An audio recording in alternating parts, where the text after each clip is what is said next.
பாதி ஆயிடும்னு சொல்லுவாங்க. நீ பையர் கணேஷ் கொலை கேஸ்ல நடந்த உண்மையெல்லாம் என்கிட்ட சொல்லிட.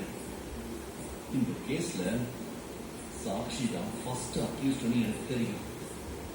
உன்னை இந்த கொலை கேஸ்ல இருந்து எப்படி காப்பாற்ற முடியும்னு நான் பாக்குறேன். அட்லீஸ்ட் உன்னோட பனிஷ்மெண்ட்டை பாதிய குறைக்கலாம். அது என்னால முடியும். அதே மாதிரி நீ இந்த வீட்டு பொண்ணு இல்லைன்னு சொன்னா பாட்டி உன்னை சும்மா விட மாட்டாங்க. உன் தண்டிக்க வேண்டான்னு பாட்டி கிட்ட நான் சொல்றேன். கடைசியா திரும்பி உனக்கு ஒரு சான்ஸ். என்ன சொல்றேன்? நான் சொல்றேன்டா.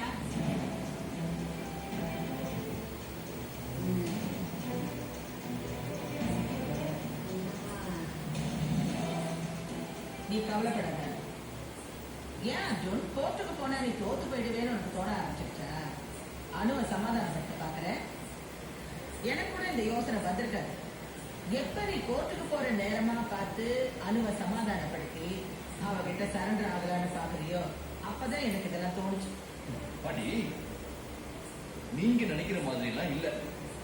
கோர்ட்டுக்கு நீங்களும் தானே வர போறீங்க. அங்க நடக்கிறத பாருங்க. ஆனா ஒண்ணு பாட்டி,